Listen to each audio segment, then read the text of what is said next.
We all want value, and we all want to be valued.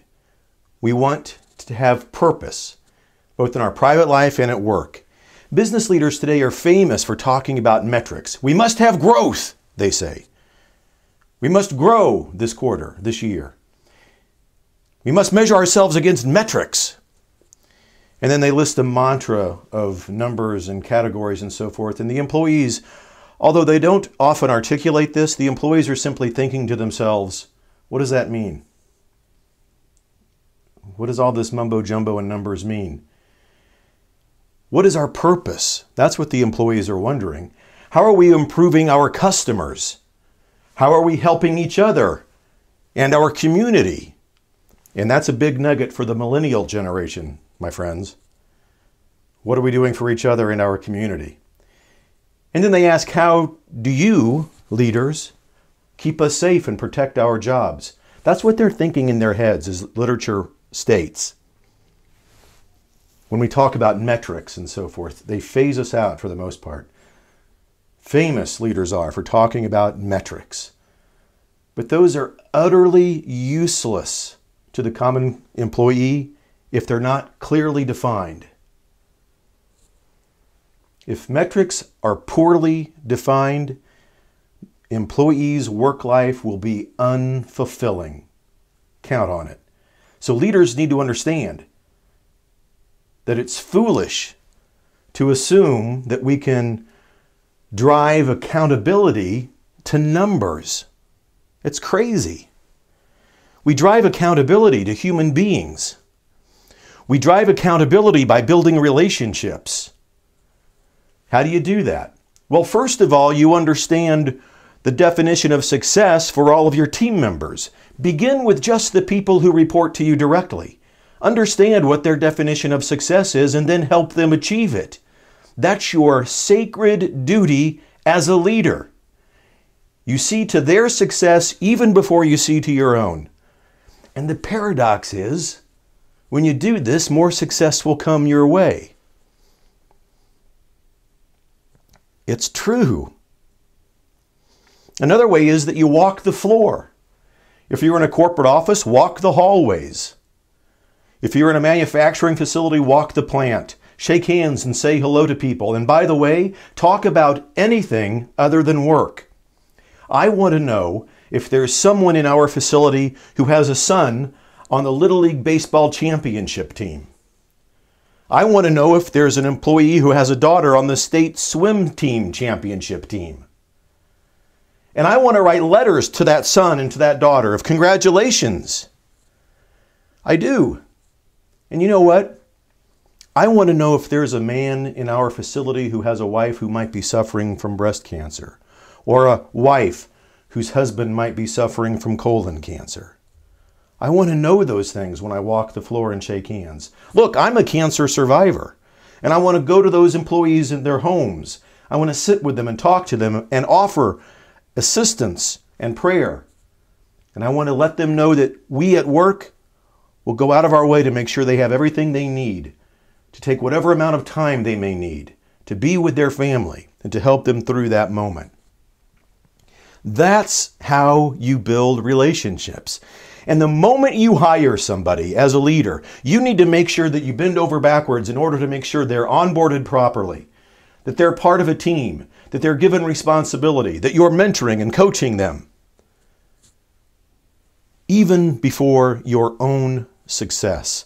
Because human beings come first, way before any metric or EBITDA number.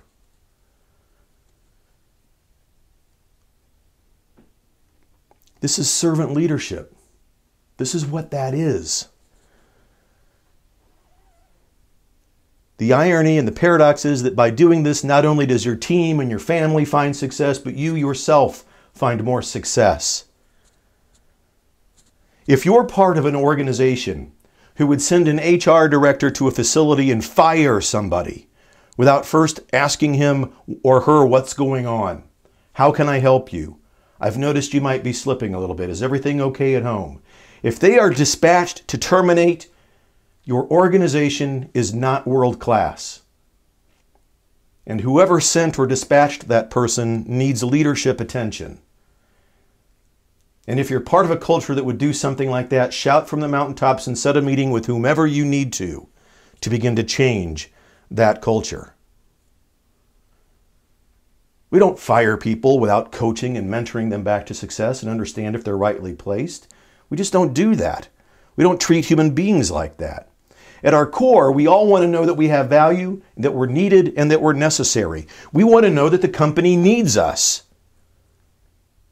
Once you begin to do this consistently, you'll begin to enter into people's lives at key moments and make differences for the better. And it feels good. And success comes. And those metrics that you're so worried about take care of themselves.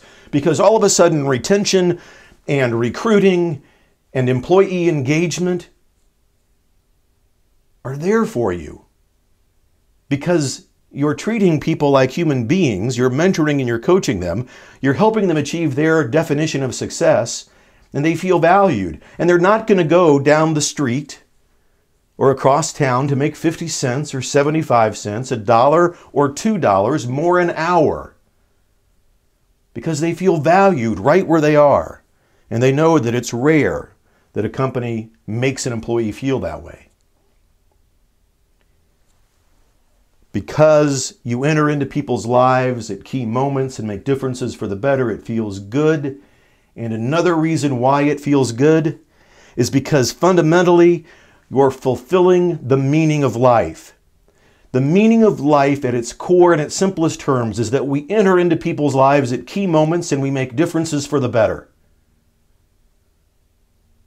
You as leaders have a rare and unique opportunity, a wonderful opportunity, to be able to do that every day. And you should be. Before you start talking about EBITDA and metrics, walk the floor. Because an engaged workforce will be the result, and a world-class reputation will be your reward. And all of those metrics that you worry about will become fulfilled. You need to also understand that when you begin to enter into people's lives, key moments, and make differences for the better, and when you begin to fulfill that meaning of life, you will discover that wonder, joy, and meaning in your career and in your personal life have never been more obvious. And what's wrong with that? We in American business don't often talk about wonder, joy, and meaning in our careers and our life. And we don't always understand that in order to have an engaged workforce and a world-class culture, that we have to be able to help our employees achieve whatever definition of success they have at work and in their personal life. Believe it.